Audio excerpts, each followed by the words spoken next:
I have this thirst for blood.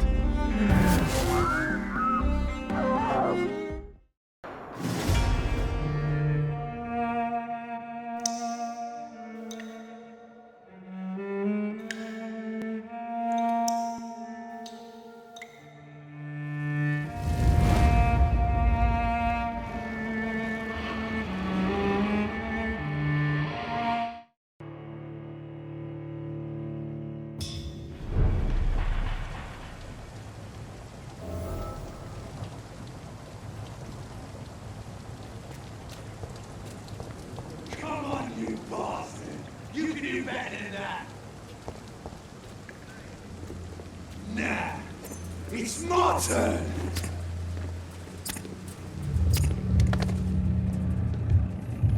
Rotten or pristine, each heart contains the secret of life.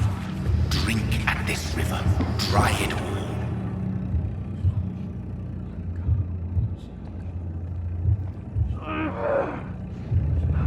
Bastard. Oh, come on, you bastard! I won't bite! Sir, please. You've lost too much blood. Calm yourself. You think I didn't notice? Stop your staring and get me to an hospital, you arse!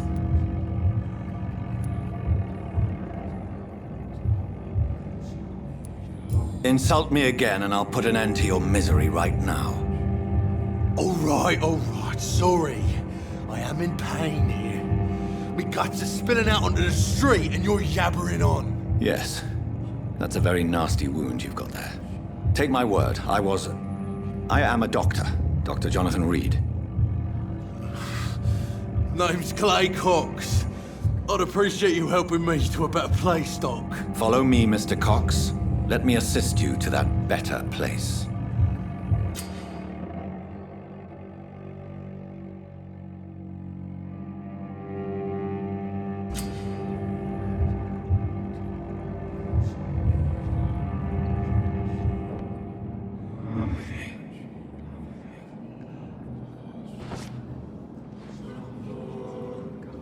Bring this fading light into the shadows. Dance with him the dance of life and death.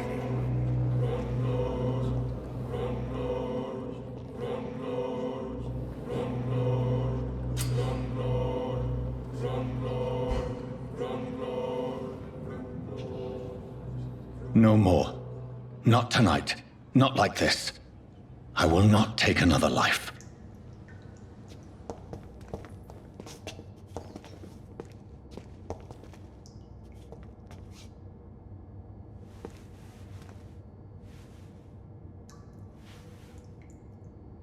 Did I black out?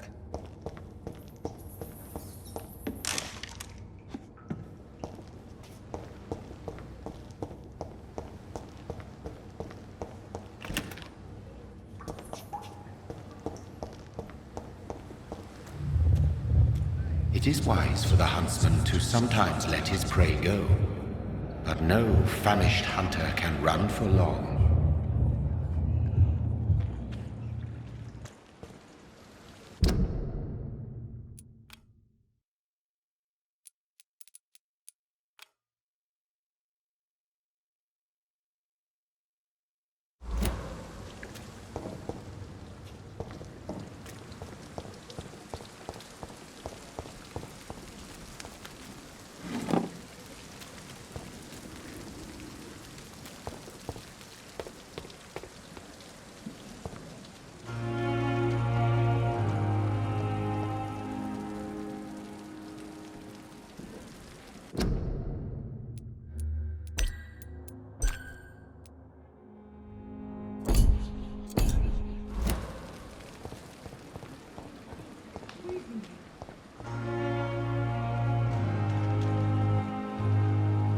Good evening, nurse.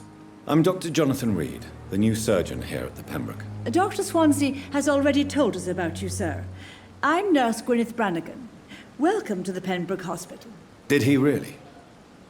It's a good thing I wasn't hoping to keep a low profile. All members of staff have already read about your new blood transfusion technique. Dr. Swansea made sure of that. I see. Well, I'm a little surprised, but I suppose I'll just have to deal with this unexpected notoriety. You must know, blood transfusions are Dr. Swansea's primary subject of research. He is convinced it is the future.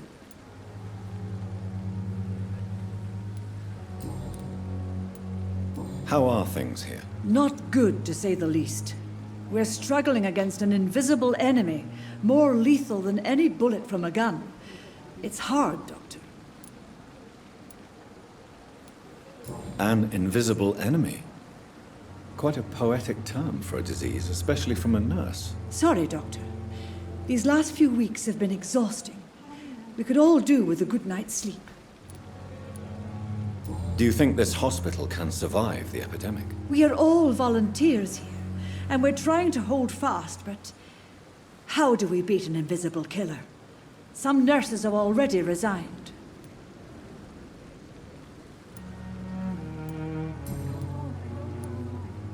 I'm not familiar with all the staff yet.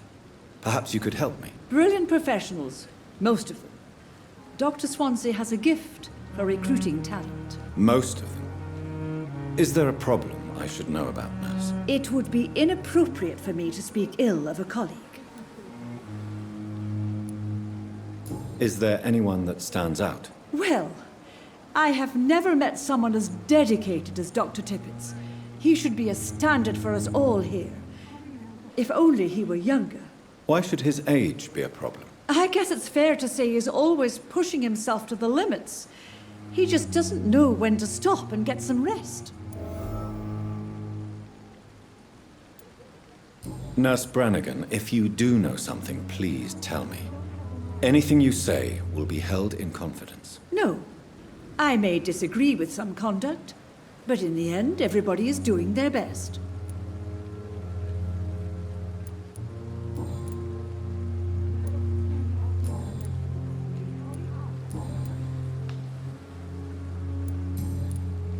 Goodbye, nurse.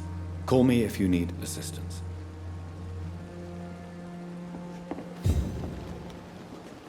I not want to make waste, Doctor. My patients will tell.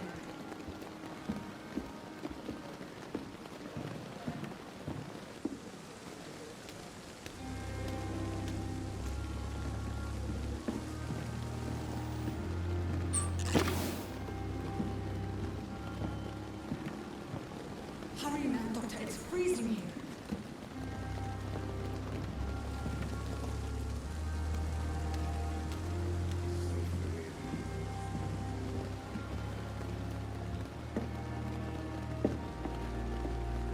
Come on, I don't have all night. Doctor, where have you been? I've little time to play hide and seek with new staff members, no matter how illustrious they may be. I found a wounded man by the docks. He answers to the name of Clay Cox. He requires urgent medical attention. Already making the rounds? That's the Pembroke spirit. I'll ask our porter, Milton, to bring him back immediately. Thank you, nurse. What can I do for you? Dr. Swansea insisted we provide you a quiet office. You'll find it on the second floor with your name on the door. Thank you. Nurse Crane, isn't it? Yes, Dorothy Crane. Welcome to Pembroke Hospital, Dr. Reid. Your office has been prepared.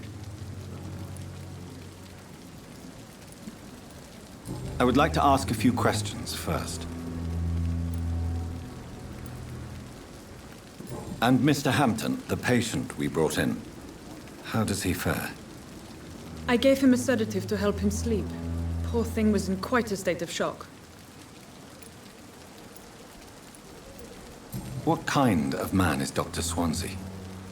Well, you accepted the job from him. I thought you would have known about your employer.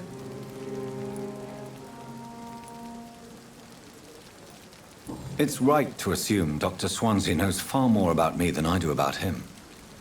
You'll get to know him soon enough, and better than me. The administrator has better things to do than mix with us.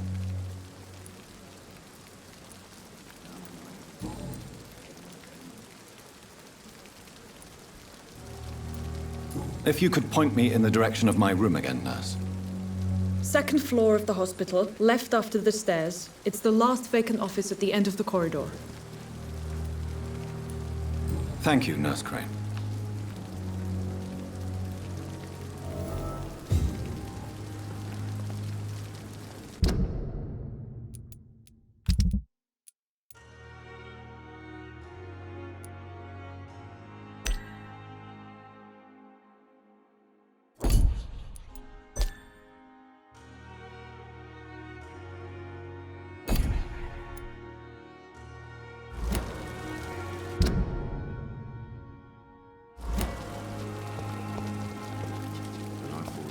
Alzheimer's epidemic.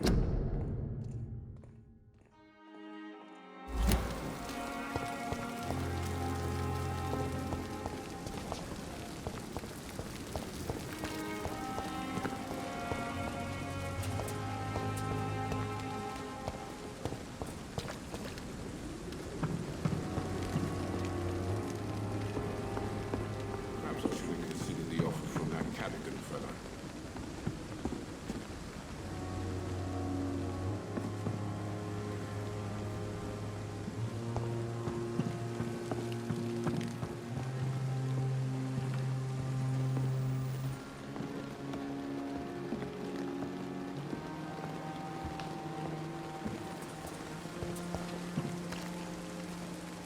Good evening, sir.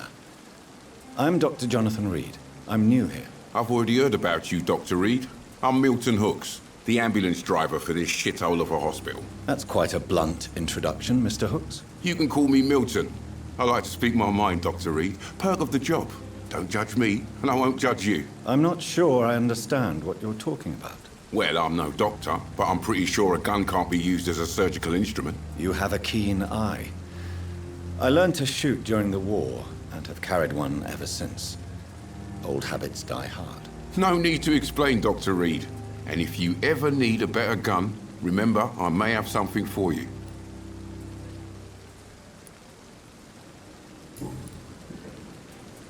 How is the situation around here? You want to hear the situation is all right?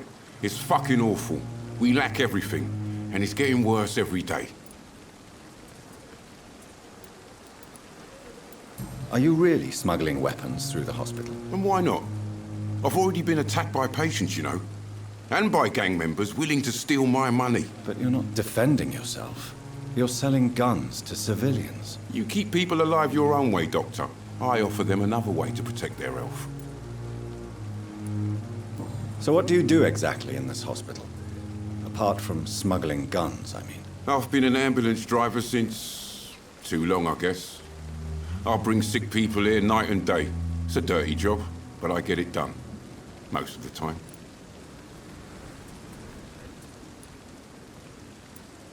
It sounds like things have been a bit rough recently. What's happened? Yesterday I got attacked by the patient I was bringing here. I escaped through the hospital's garden, but I lost my wallet when I was running. You left an infected patient outside the hospital. That's incredibly dangerous. Go there yourself if you want, but be careful, Doctor. I'd rather not bring your dead body back.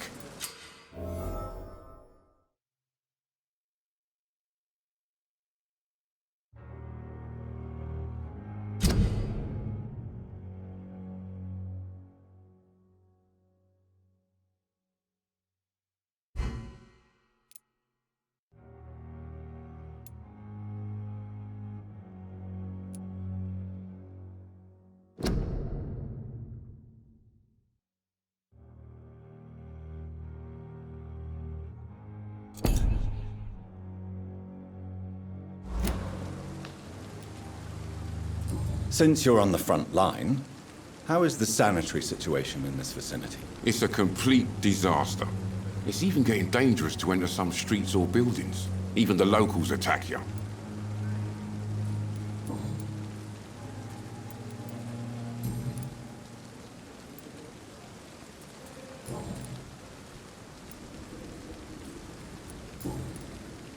I'd like to see your goods. Wise choice, Dr. Reid. A reliable gun is what everybody needs these days.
Dr. Swansea is right.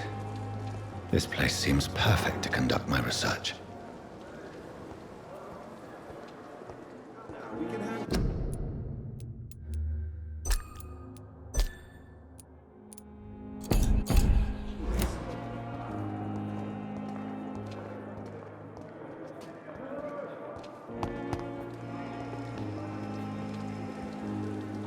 Good evening, sir. So it is true. The famous Dr. Reid has joined us. I can't think of any better news during these terrible times. Do we know each other? Actually, yes. We met once before, at the Rockefeller University in New York. Dr. Tippett's, yes, I remember. I was assisting Professor Carell in his research about coronary bypasses. He had nothing but praise for you. He was also very confident about your future. And look at you now. Eminent surgeon and blood transfusion specialist.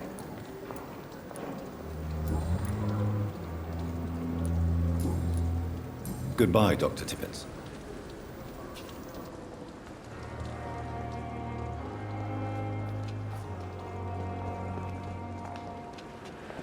Good evening, Dr. Tippett.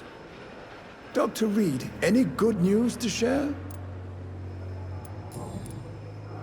What is the Pembroke Hospital situation? And please, speak freely. This hospital is not exactly the best of London. I'm sure you are used to working in a better environment.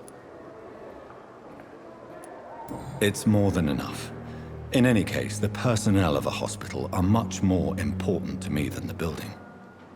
Don't be misled by appearances, Dr. Reid. This hospital does not lack talented people. It just lacks hope.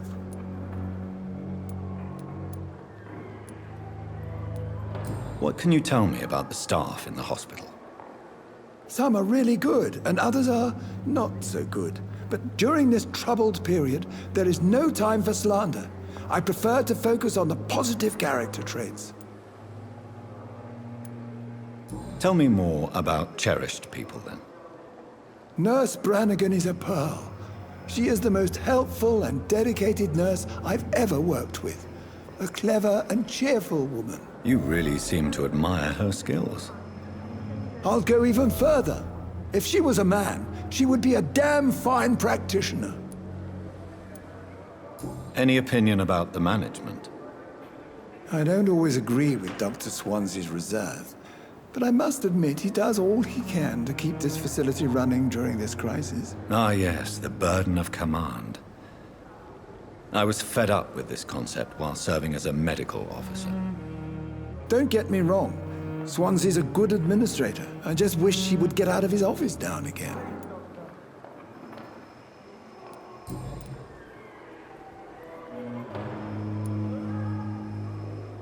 You're exhausting yourself, Corcoran. Maybe you should think about preserving your strength. No, we must keep on healing all those poor souls. We are the last rampart before chaos. Once more unto the breach.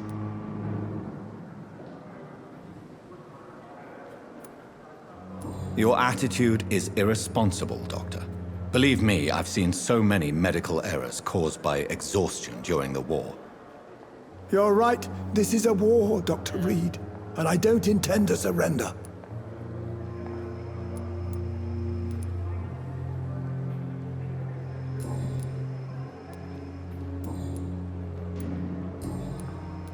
Goodbye, Dr. Tippett.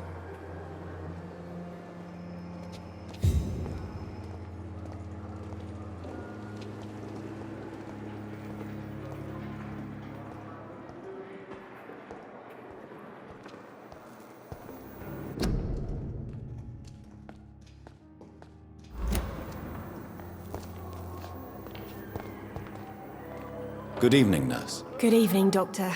I don't think we've been introduced yet. My name is Pippa Hawkins. And I'm Dr. Jonathan Reid. Dr. Swansea has recently offered me a position in this hospital. Well, it's a euphemism that your help will be appreciated, Doctor.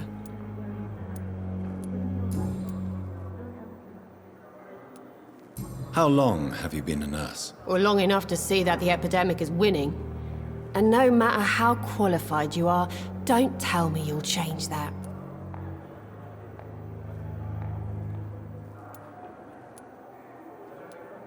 I don't like your attitude, Nurse Hawkins. Pessimism can be as lethal as the epidemic in times like these. Sorry, Doctor. I don't want to sound bitter, but I'm just too tired to give a pep talk like Nurse Brannigan. How would you describe the situation at the Pembroke Hospital? It's serious.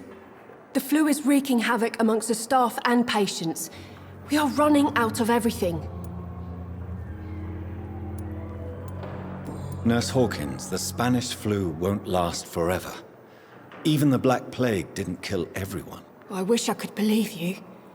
But what if this epidemic was worse? What if in the end, nobody was spared? You must get a hold of yourself, Nurse. Sorry, I'm exhausted. No one has any idea when this epidemic will be over.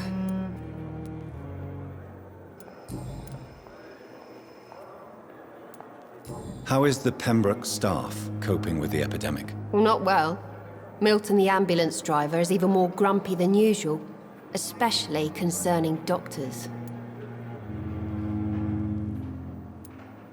Why does Milton dislike doctors? I don't know. Just ask him. But be warned, Milton is not the chatty type. Why is Milton grumpy on a daily basis? Is it just an act? Milton's not the kind of man who's bothered about a bad reputation, whether he deserved it or not.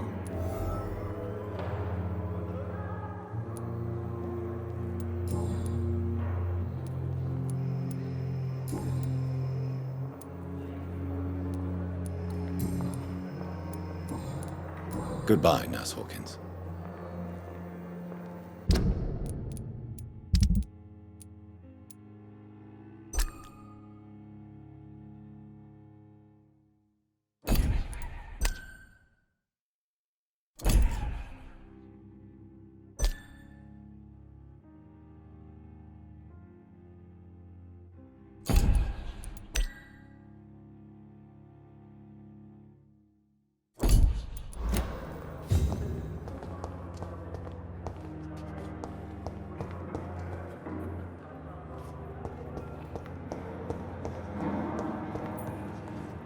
So tired. Good evening, sir. I'm Dr. Reid.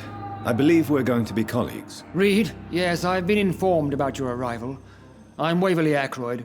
Welcome aboard, I suppose. Does my arrival inconvenience you in some way, Dr. Ackroyd? Let us just say that I don't particularly share Dr. Swansea's enthusiasm for hiring you.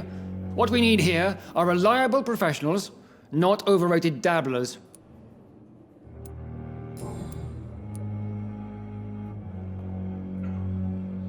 If you have a problem with me, Dr. Ackroyd, please feel free to tell me. Dr. Swansea has imposed your presence on this hospital without asking anyone's advice.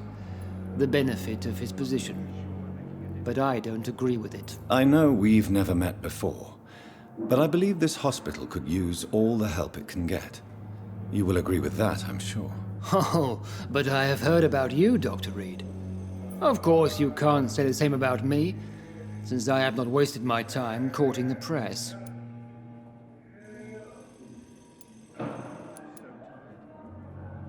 There is no need for such animosity between us. Don't you think the epidemic is already enough to deal with? That is one point we could agree on. And that is precisely why I want to be sure that you will be of help to this hospital, instead of a burden. Since your tenure in this hospital is longer than mine, perhaps you can tell me more about this place. Let's just say I'm tired of the carelessness around me. I have always respected the skills of Dr. Swansea, but over time his enthusiasm has become displaced. Carelessness? Exactly what are you talking about? We're here to save lives. The people who trust us are not volunteering for experimentation. They're here to be healed. I don't intend to run any radical experiments, Doctor. Even if I, as any good practitioner should, express an interest in pushing the boundaries of medical research. Modern medical methods were created through audacity and ego. But there are rules in our line of work, and they're here to protect our patients.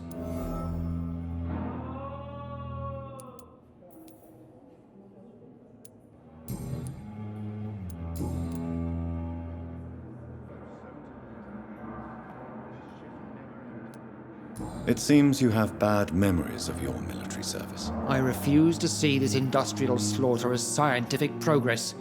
War only reveals the worst in men. We can at least agree on something, Dr. Ackroyd. I don't know what you've heard about me, but I have already proved my value as a practitioner. I don't question your skills, Dr. Reid, but your motive. Is it money, fame, or are you truly dedicated? And what exactly is that supposed to mean? I served in the war just like you. But unlike you, I did not use the wounded to play the modern sorcerer. Be careful what you insinuate, Dr. Ackroyd. I only want you to admit you used those men to improve your theories.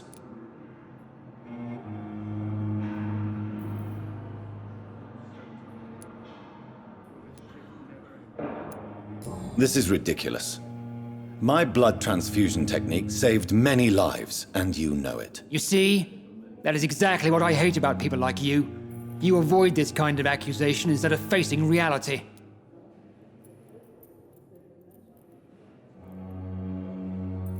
Do you need my assistance? Not at all.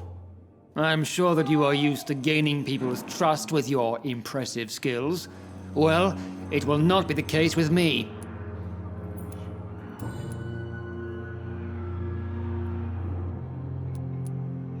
I don't know what you've heard about me, but... I don't question your skills, Dr. Reid, but your motive. And what exactly? I served in the war. Be careful what you insinuate, Dr. Ackroyd. I only want you to admit you used those... This is ridiculous. You see?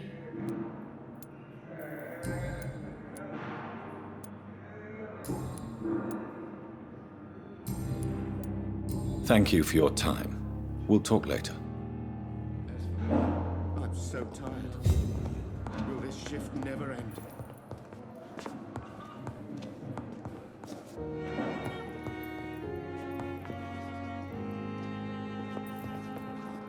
Good evening, Doctor. I believe we're going to be working together. Dr. Reid. Dr. Swansea informed us of your arrival, but I could not dare to believe we'd have such good fortune. Such an honor, sir. Thank you. And you are? I am Thoreau Strickland, Dr. Thoreau Strickland. I'm a great admirer of your work, Dr. Reid.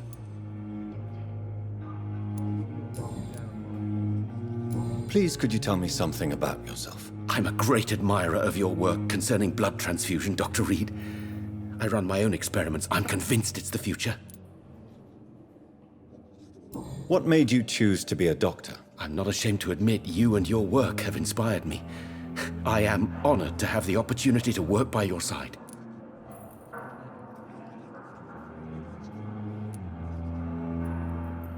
It's always a pleasure to share scientific and medical knowledge with someone eager to learn.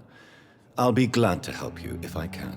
This epidemic may be the century's most terrible disaster, but I'm convinced that we, as doctors, are the only ones able to defeat it. I based my technique on my mentor's research.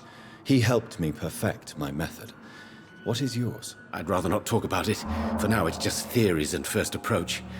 My process is purely experimental and unsuccessful. As long as you're cautious and methodical, you may remain empty-handed, but you won't fail. You're not the first one to warn me, but I am convinced knowledge is the main weapon against the ravages of this epidemic.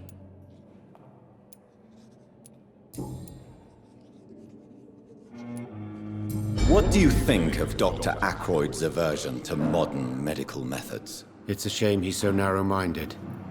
Dr. Swansea taught me that science is about exploring uncharted territory. I'm convinced that's true. With the influenza and all that's going on, you should put your differences aside, don't you think? Why is it so difficult to work together? I believe that if Dr. Ackroyd had been the one to discover the transfusion process, he would be the first to recommend its use. So you believe it's just a question of jealousy and pride? Dr. Ackroyd is as proud as he is blinded by his obsolete concept of medical science. What can you tell me about the Pembroke? Well, it has always been an honor to work with Dr. Swansea. But with your arrival, I can't think of a better opportunity to learn about blood transfusion. Do you need help with anything in particular? Well, yes, maybe. I'm waiting for a batch of products I ordered for my personal research, yet my supplier seems to have vanished. Do you want me to play the errand boy for you? Oh no, Dr. Reid.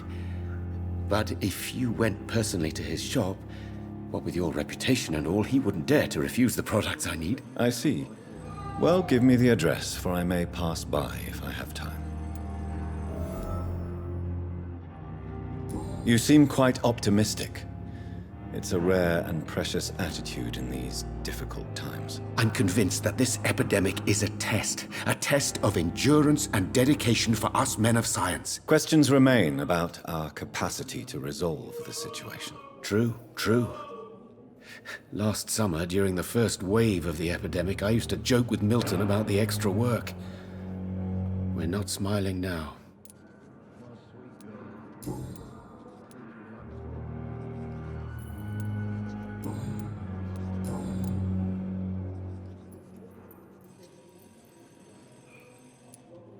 Tell me more about your willingness to experiment with new medical techniques. Harvey Fiddick is a patient suffering from a severe injury that could cripple him if not treated correctly. I'm convinced your blood transfusion technique could help him. What is it you really want?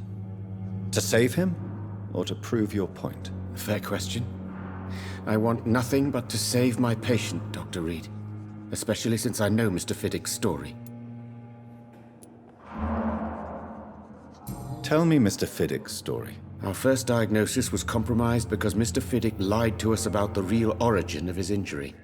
He first claimed it was an accident. But why would he hide such crucial information from us? Because he is a proud father, ashamed of putting his children at risk because of his own negligence.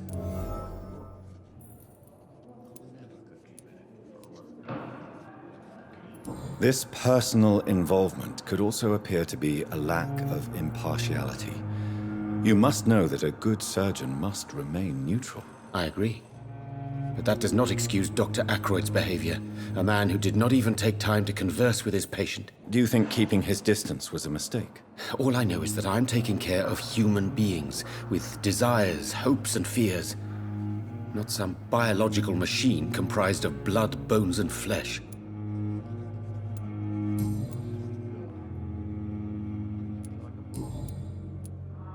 Goodbye, Dr. Strickland. Good evening, sir. Doctor.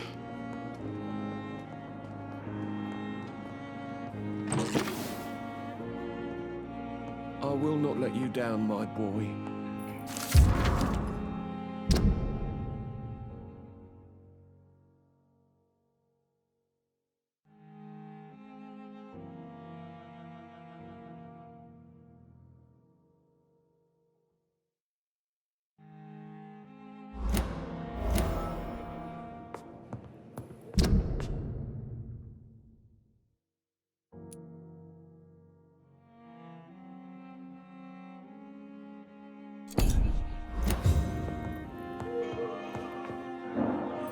Good evening, sir.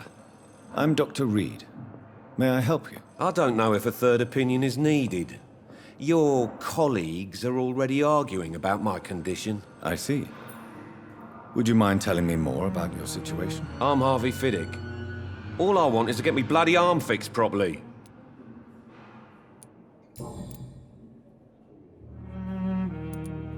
Tell me about the doctors who are arguing about your case. Strickland and Ackroyd. They both want the best for me, but there's a lot of pride there.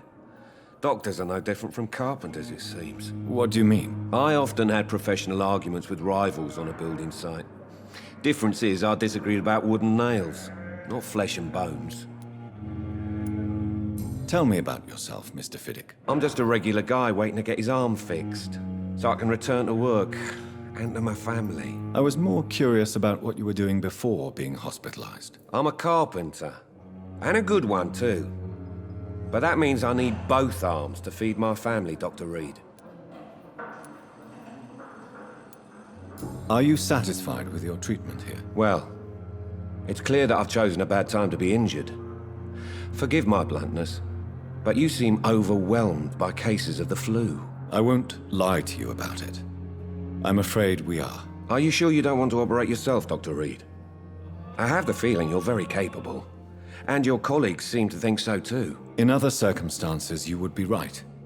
But for now, I don't think I can take on the responsibility. My apologies.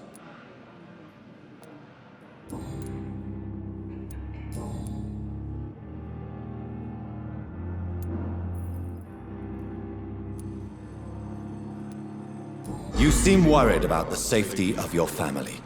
And it's obviously the reason why your wound troubles you so much. I cannot give up on my children now.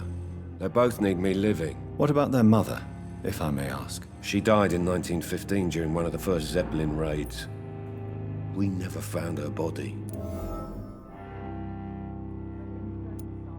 Tell me about your injury, Harvey.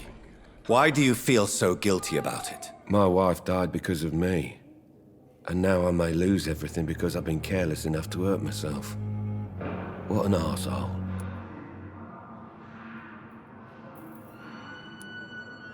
How could your job be responsible for your wife's death? I was working a double. She went out to bring me a hot meal and got caught in a German bomb raid.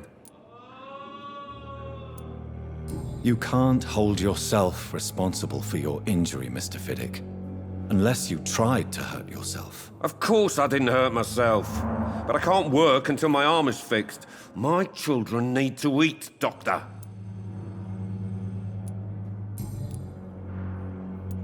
Tell me more about the death of your wife, Harvey. 1915. I was in the army. Building workshops for the Royal Flying Corps. Helen was happy I wasn't sent to the front.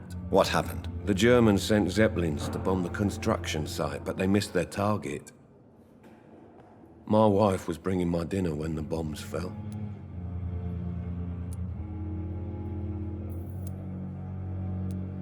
How are your children after losing their mother? They were smaller then. The only good thing about this is my Helen didn't bring them with her that night. I'm sorry for your loss. So many died during the bombings. I served in France and witnessed the carnage there. I would like to say that she didn't suffer. Truth is, I have no idea. I just know that I'm all that me kids have.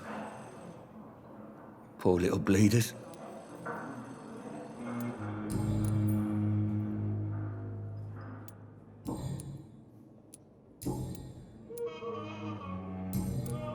Goodbye for now, Mr. Fiddick. I'll see you later. I will not let you down, my boy.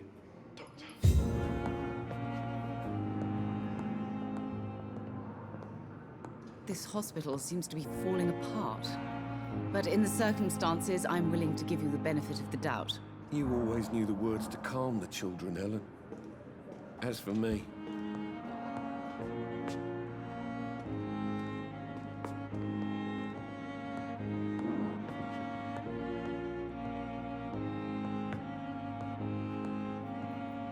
my sweet girl reads me like a book. Good evening, madam. Can I help you? It's my son who needs you, sir. I'm Dr. Jonathan Reid. How can I help your son? I'm Beatrice Goswick, mother of Mortimer Goswick. Could you check on him, please, Dr. Reid? I've heard much of your talents as a physician.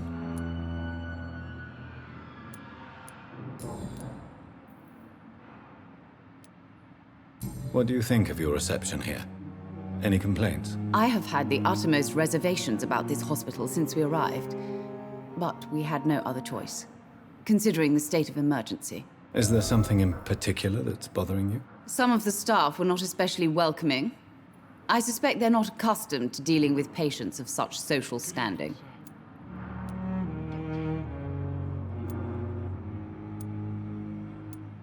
What can you tell me about yourself, Mrs. Goswick? Not much to say. Just take care of my Mortimer and I'll cover all the expenses. That's all that matters. Are you really that rich? Most of the patients here are of a more humble origin, if I may say so. Yes, thanks to my husband. May he rest in peace. I can cover any needed medical expenses. May I ask if you have an occupation, Mrs. Goswick? I'm a teacher by profession. I teach young women who are more ambitious about their futures than their families.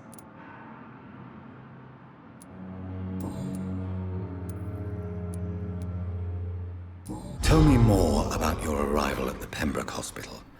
What gave you such a bad first impression? The ambulance driver was quite rude, for a start. And that nurse, Miss Hawkins, seems to have quite a dubious attitude. What do you mean? She managed to secure a bed for my son despite the epidemic. It was a relief, but it wasn't cheap. She charged you for a bed? Yes, and I paid without question, considering the urgency of the situation. I share your concern, Mrs. Goswick. Be sure that I'll talk to the people involved. I don't expect compensation, Dr. Reid. But I'm aware such behavior would not be tolerated in other hospitals.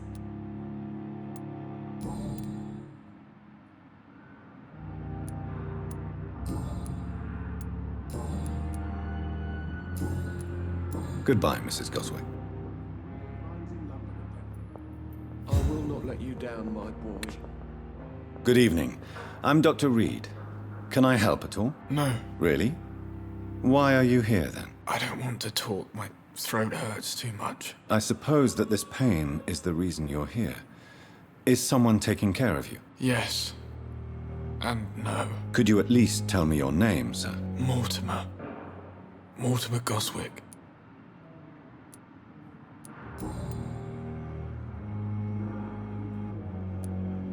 How painful is your throat, Mr. Goswick? So painful I'd rather not talk at all, Doctor. I'm sure you realize a doctor and his patient have to communicate, sir. Would it help if I gave you some paper and a pen? Not really. I see. Then maybe it's not just your throat that hurts, Mr. Goswick. Perhaps your sore throat is just the consequence of something more hurtful. Yes, maybe. But I don't want to talk or even write about it now. Why did your mother have you hospitalized here? She seems convinced this is a bad hospital. My mother just wants the best for me. She won't rest while I'm here. She'd go all the way to hell and back to help me. Is your mother bothering you? As your doctor, I can ask her to leave you alone if you would prefer. That's tempting, Doctor. But you have no idea what my mother is capable of.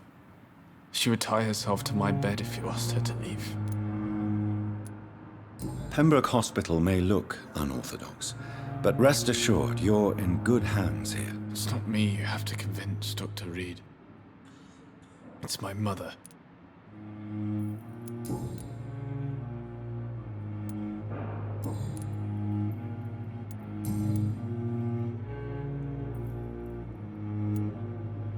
Tell me about yourself, Mr. Goswick. I don't want to talk, Doctor. I have to go now, sir. But don't hesitate to contact me if you need any help. Good evening, sir. Doctor. Good evening, Doctor. How is my son doing?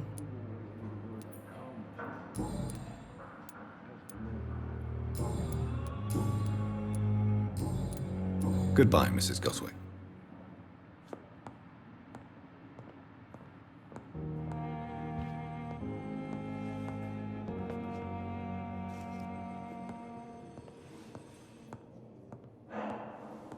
My sweet girl. Reads me like a book. I never could keep anything from her.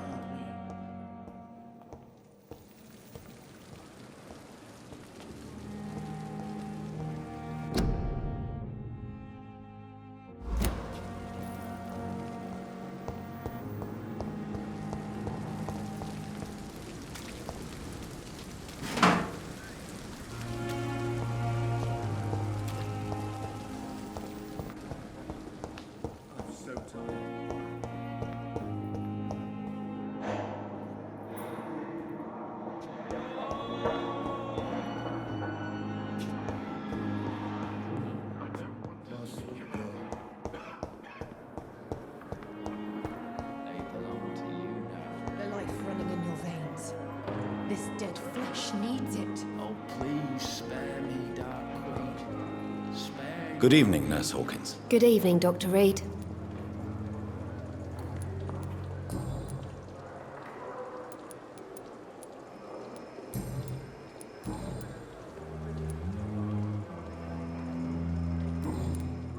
Goodbye, Nurse Hawkins.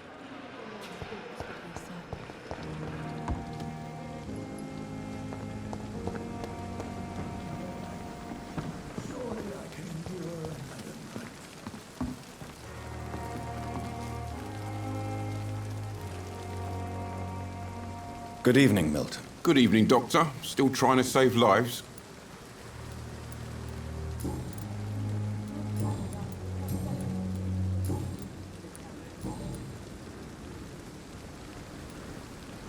Why do you have such a mediocre reputation among your colleagues, Milton? Fuck them. Nobody knows the horrors I've seen since working here. This city was sick long before the epidemic, Dr. Reid. I know it's a difficult task, but correct me if I'm wrong. Is this not the job you are paid to do? I've seen babies left to die while their brothers were properly fed. Underage girls and boys sold to all manner of perverts. I'm sorry, I don't know what to say. Yeah, exactly. We lack words. So excuse me if I don't look on the bright side of life.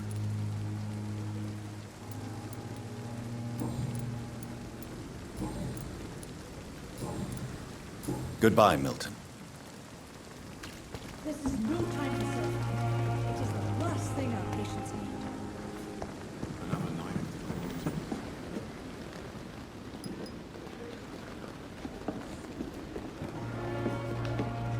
Good evening, Nurse Brannigan. Good evening, Doctor.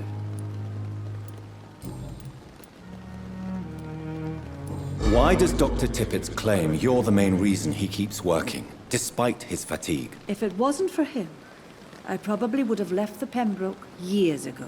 Dr. Tippett does not think of you as just a nurse anymore, does he? If you're suggesting he's not taking my gender into consideration when it comes to medical practice and knowledge, I really hope he doesn't.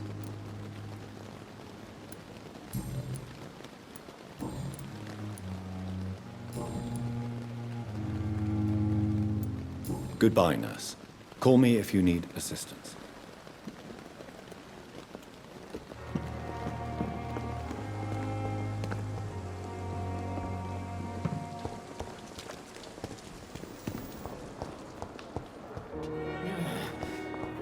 Damn.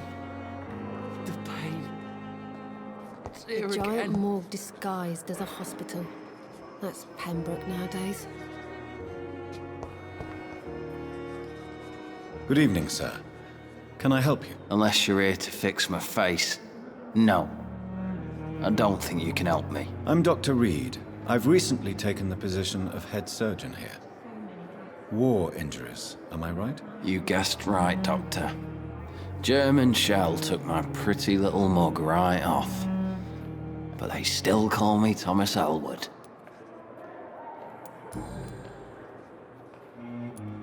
How is your stay with us, Mr. Elwood? Oh, it's bliss.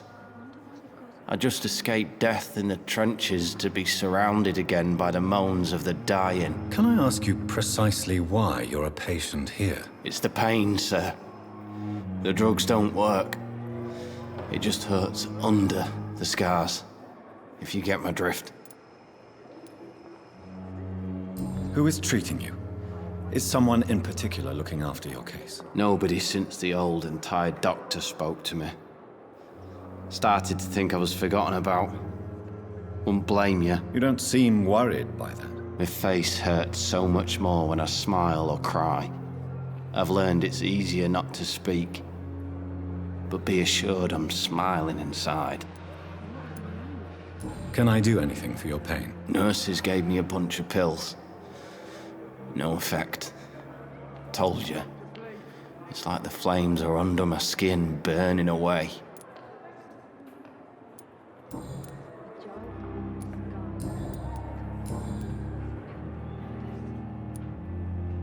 Where were you stationed, sir? Did you serve for long?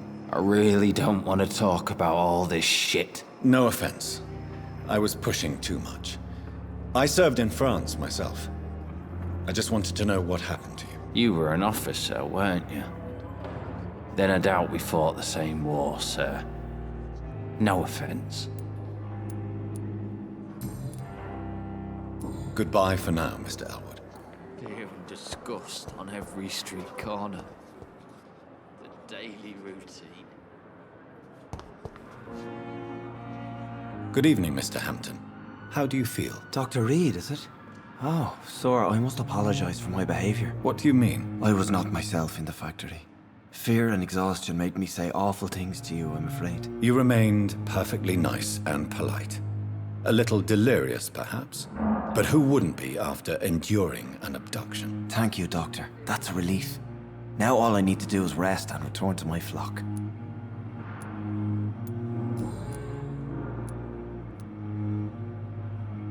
How did you end up in William Bishop's den? I had received alarming news about his recent behavior. I went to his place and he refused to let me go. Why did he abduct you? William was an alcoholic. His addiction suddenly changed to blood. I don't know why. Just like a patient I met here. This Miss Hawcroft. You dared to enter this awful place alone. You're a hero, Mr. Hampton. Or a fool. I'm just a man trying to help his friends, Dr. Reid. William Bishop was a conflicted soul, searching for light.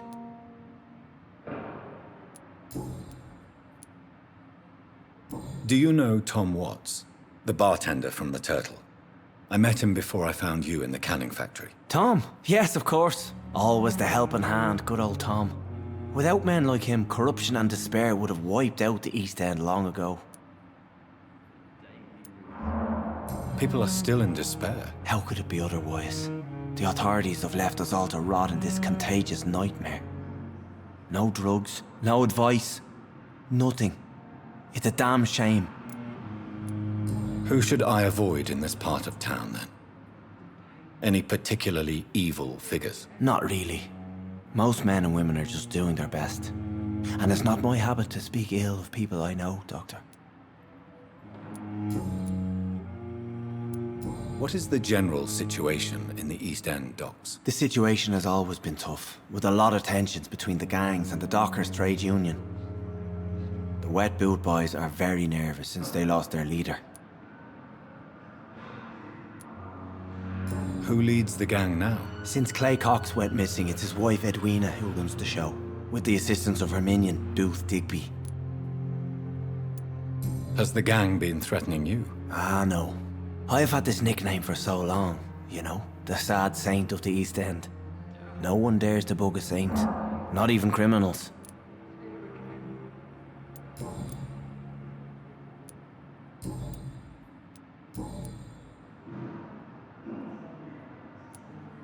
How do you feel, Mr. Hampton?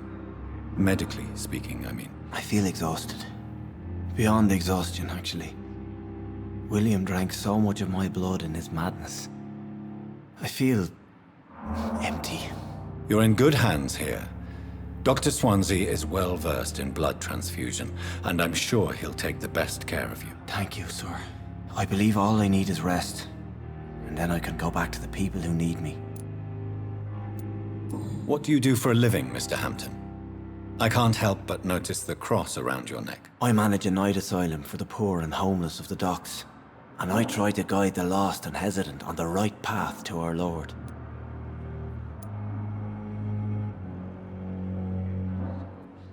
Are you a priest, Mr. Hampton? A deacon, maybe? Not at all, Doctor. I'm just a man of faith willing to preach the good word. Why didn't you use your cross against William Bishop? To repel him somehow? That's a very strange question, Doctor. A cross is no magical token, if that's what you were trying to say. Not mine, anyway.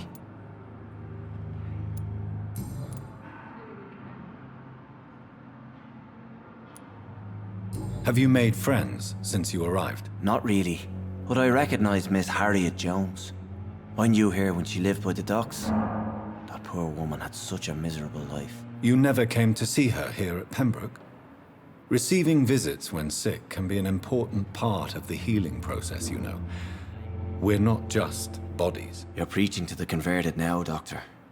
To be truly honest, I thought she was dead.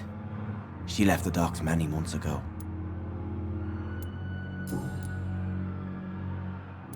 Goodbye, Mr. Hampton. We'll talk again later. Damn. The pain. It's here again. It's locked.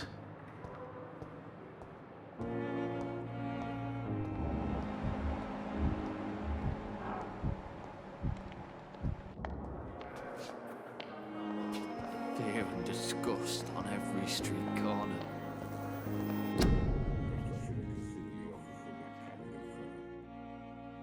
Daily routine.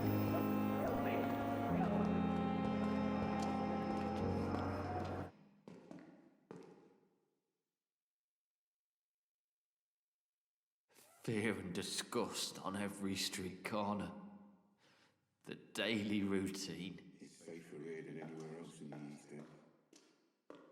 Good evening, miss. I'm Dr. Reid, the new surgeon at the Pembroke Hospital. And who are you? Your name has no meaning to me, mortal. You're nothing but dust blown by the winds of eternity. I beg your pardon? What are you begging for, mortal? My clemency? Well, tonight maybe I'm inclined to mercy.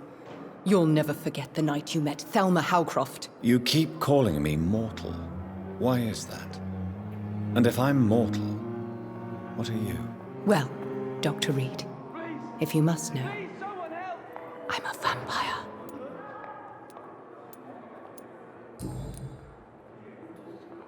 And why do you believe you're a vampire? I don't need to believe anything. It is what I am. It is what I feel within this hollow shell of flesh. Please, describe to me how you feel. What is it like to be a vampire? I can hear my body crumble from the inside as my flesh cracks and fades. I sense the last pulse of postulant blood within my drying veins. I need new blood. I see. Have you ever heard of Cotard syndrome, Miss Howcroft? Never. It's a mental illness discovered by a French neurologist named Jules Cotard. The affected patients are delusional. They believe that they are putrefying, that they are dead, a ghost or a ghoul, or in your case, a vampire. Delusional, you say? Oh, sad and petty mortal. You can't even begin to understand the concept of immortality. And you think it is I who am delusional.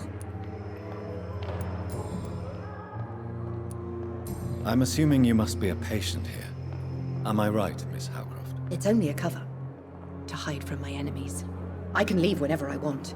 As a woman, a spirit, fog, or bat. Who are these enemies you mentioned? Can you describe them? I cannot say for sure. But I sense their eyes on me from nearby. I feel them watching me every time I visit the garden near the morgue. The staff here are not your enemy. They're here to help you, to care for you. I'm not speaking of the doctors in white. I'm speaking of the men and women who hunt me, for I am a vampire! I see. Don't worry. These people will not find you here. I'll personally make sure they leave you alone. Thank you, mortal, but do not interfere with them, for you are no match for those that hunt me.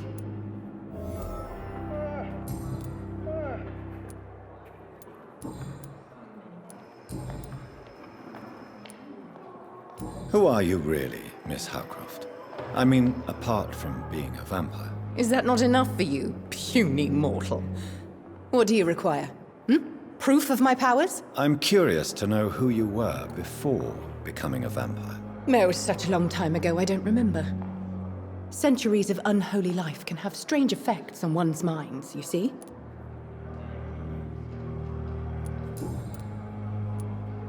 I'll leave you, Mistress of the Dark, to your nocturnal activities.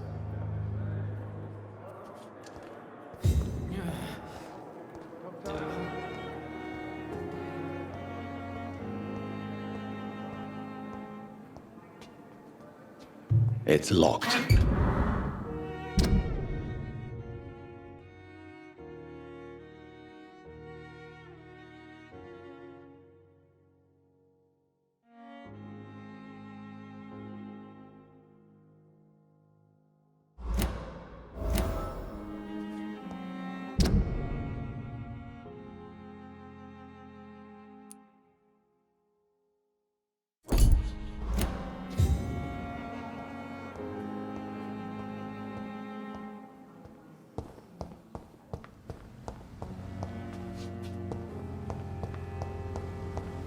arranged to have you buried in the same mass grave as your wife.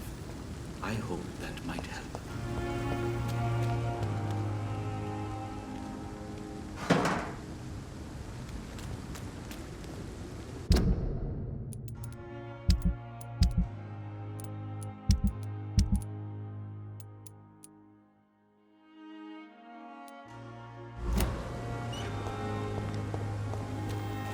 Thelma Howcroft said she was being watched by vampire hunters. Where are they hiding? I should investigate.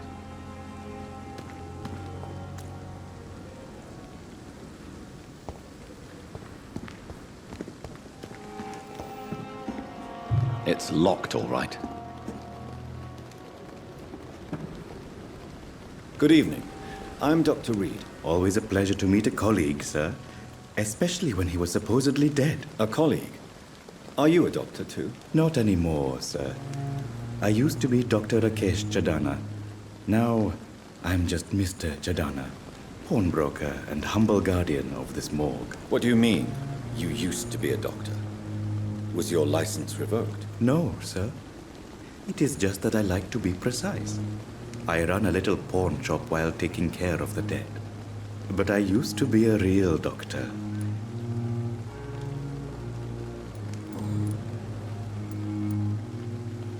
Are you afraid or uneasy being surrounded by so many corpses? Why should I? These bodies are empty vessels. Flesh left to decay. Poof. No soul anymore. All gone. How did you get this job? After I left the army, I worked as an undertaker down by the docks. A dangerous place with many an unpleasant business there. Milton Hooks helped me get a job here. An interesting point of view. And quite an exotic one, too. Most people fear, or at least have a respect, for dead flesh. Sir, as a medic during the war, I learned to face my death and the death of others.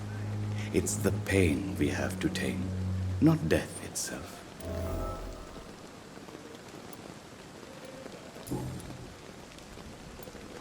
Have we met before? I don't think so, sir. Why? When we first talked, you said you were glad to meet me since I was reported dead. Funny story, sir. Your sister came here a few nights ago. You were missing, and she was looking for your body. She must be very relieved now. Do you work here alone? Yes, very easy work, sir. All I have to do is watch a few bodies. The situation was very different when the main morgue was still open. Why close the hospital's main morgue? It was for sanitary reasons after the beginning of the epidemic. Cadavers had to be moved to the nearest mass grave. Why do you have to watch these bodies? Because these poor fellows have no names. We keep them in case someone comes looking for the missing. Sadly, very rarely happens.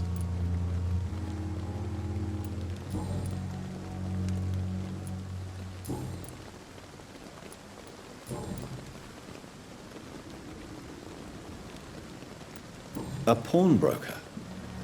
I expect you get all types of people here. Yes, sir. All kind of people. For I sell all kind of goods. What kind of goods? With the quarantine, it's not always easy to buy things. So I trade, I exchange. Some people sell, some others buy. I like to help. Who comes here to trade with you? It's very unhygienic, even unsafe. Diseases can spread. For the customers, for the hospital. I'm very cautious, sir. I've been a doctor, remember? And all my clients are good people.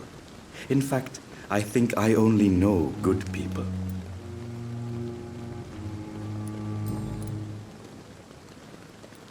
Since you're not afraid of dying, do you believe in life after death, Rakesh? No. I believe we must do all the good we can while alive. For our time is short, and the obstacles are endless. Do you think you would enjoy immortality as a concept? I don't think so. Don't mistake me. I love life, and I'd like to live a long life. But everything has to decay, sir. Even goodwill.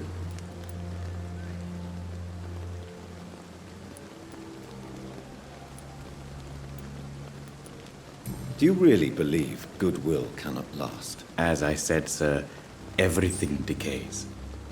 If I was to never die, goodness, I would be bored or worse. And I like to be helpful, sir. Quite depressing, wouldn't you say? Yes, but the good news is we'll all die before losing our humanity, sir. So you're ready to die? No, I am not. I don't fear death, for I won't see it. What troubles me is the pain my death will inflict to those I know. You're a wise man, Mr. Chidana. No, Dr. Reid. I am a foolish man. But I like to think otherwise.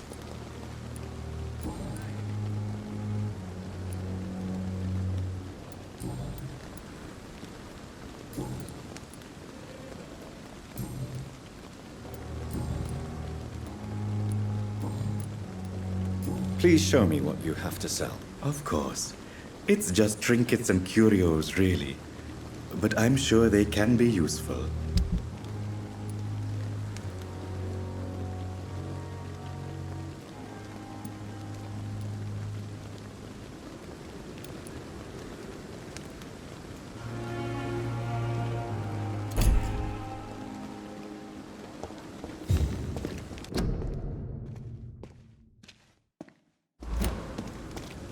It's locked, all right.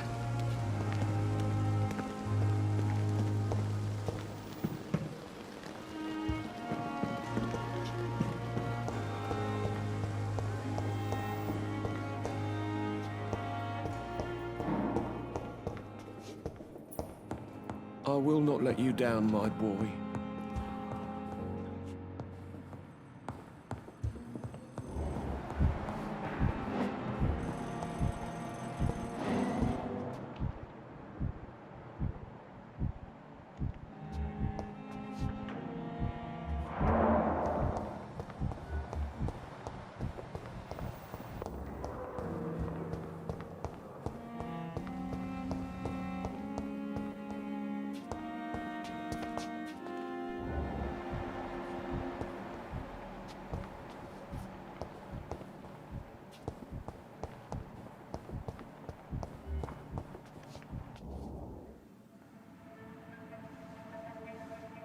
You don't mind if I search your pockets, do you, sir?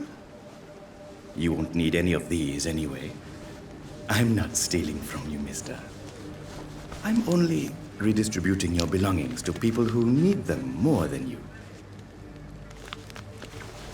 You see, no one has claimed your body, sir, so it would be such a shame to bury you with your valuables. I will not forget you, sir. And I thank you for your generous donation.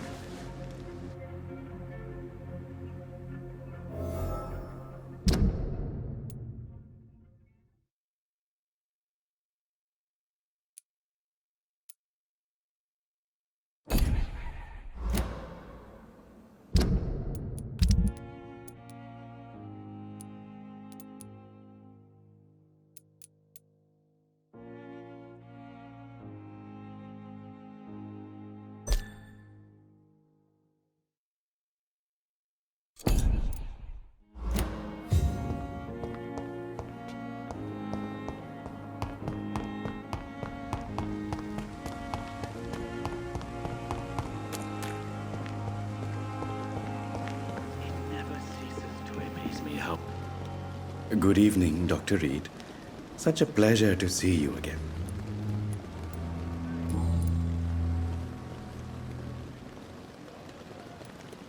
How dare you steal from the dead, Rakesh? Is that what your pawnbrokers is really about? These people are dead, sir. What they possessed could be useful for the living. And I'm sure they would agree if they could speak.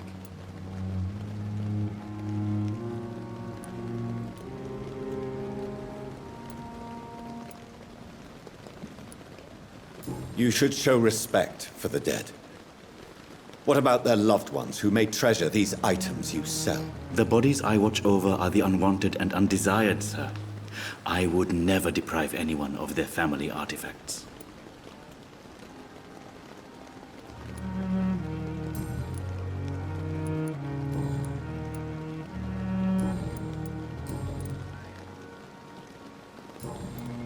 Goodbye, Mr. Chidana. Tomorrow, more bodies will arrive and then sadly depart. I'm managing a trade.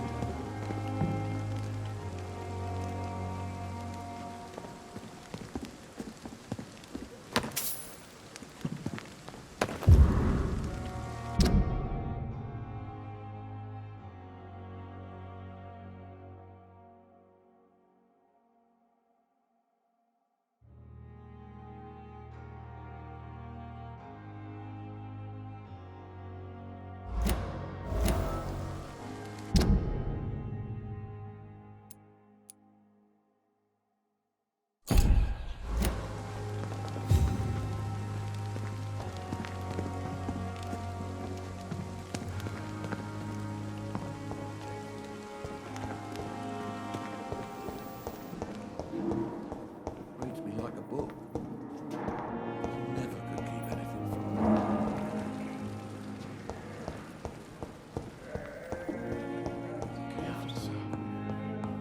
Doctor.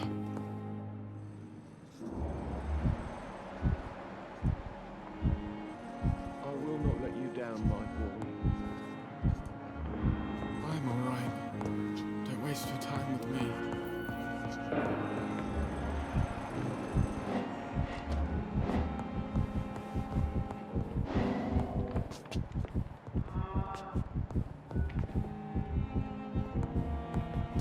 You always knew the words to calm the children, Helen. Just for me. You lonely idiot.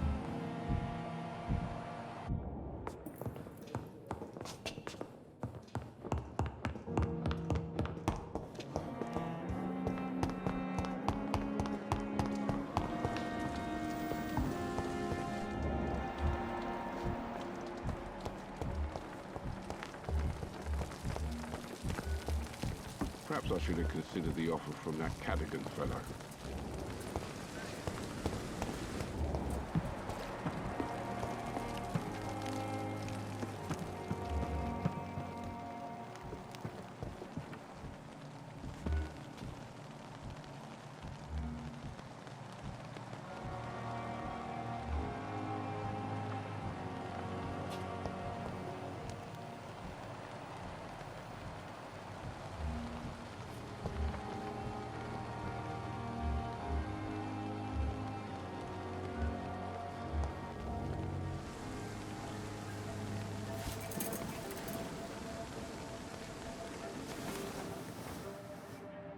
How can I be sure I'll not find your unconscious body in the house again?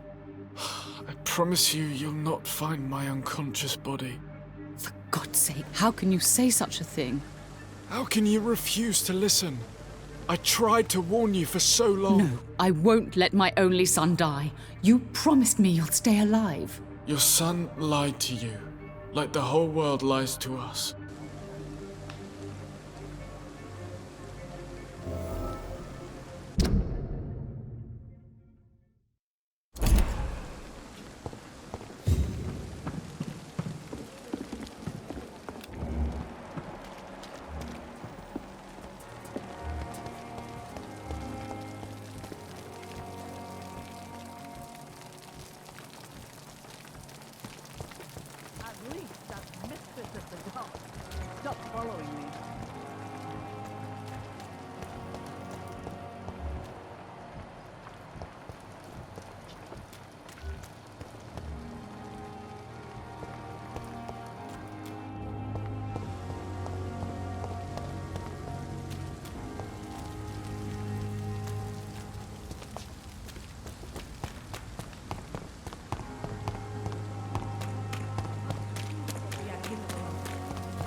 Good evening, Milton. Good evening, Doctor. Still trying to save lives?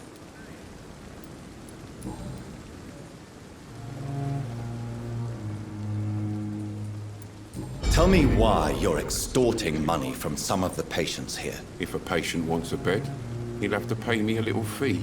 That's all. Where did you get the idea for such an immoral scam? Funny you should ask.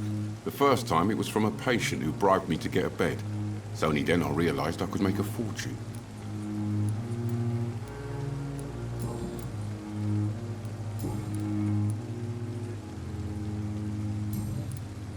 Goodbye, Milton. And I thought last time was epidemic was difficult.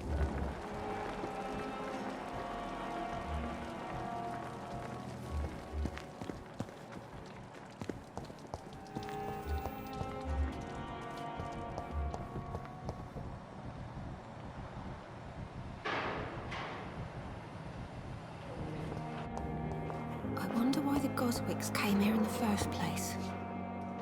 Good evening, Nurse Hawkins. Good evening, Dr. Reid.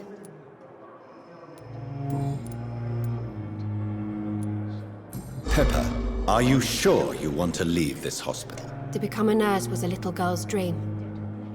But in the end, I don't feel that useful. I want more. I want to make things change.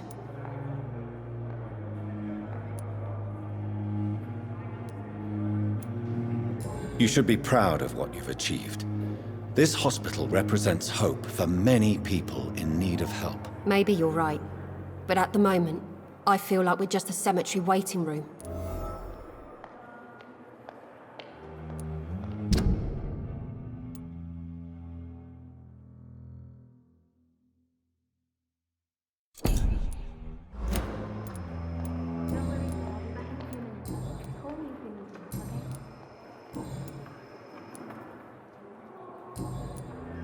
Goodbye, Nurse Hawkins.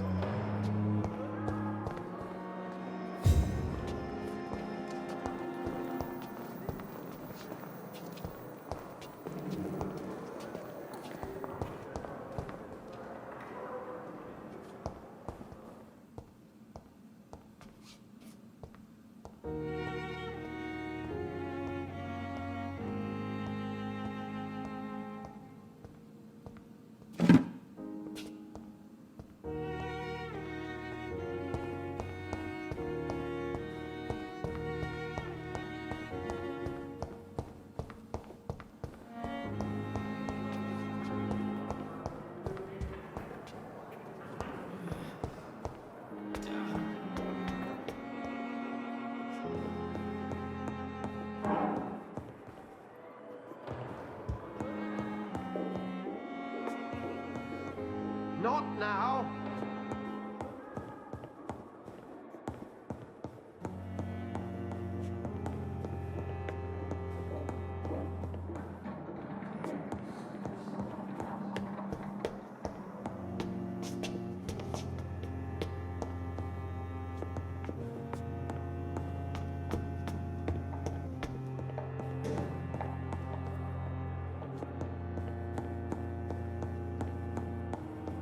It's locked.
It's locked.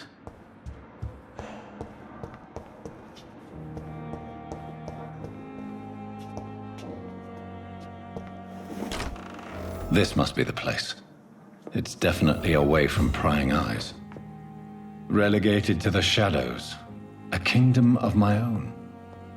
At least I won't be sleeping in a coffin.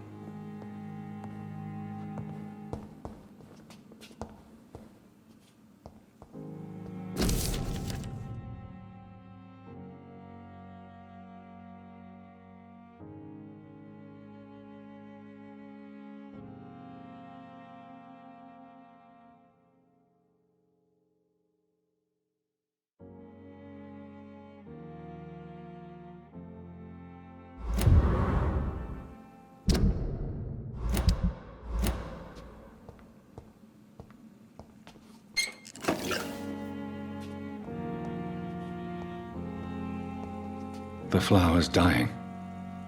It needs water.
William Bishop's blood is much more unstable than human blood and shows extensive mutation.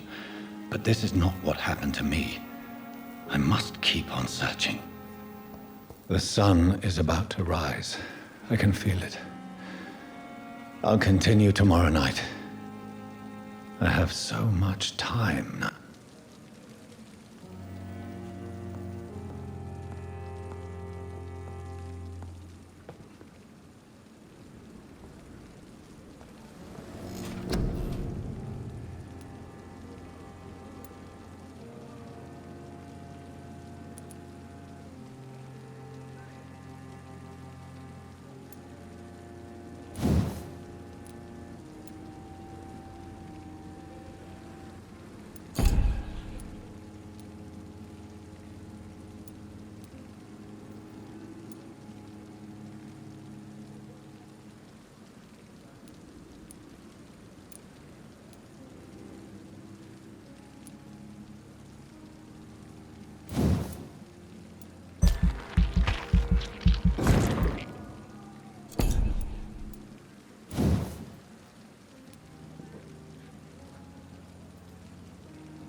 If I'm to stay here until my research is complete, I'd better learn to hide my true nature from the mortals.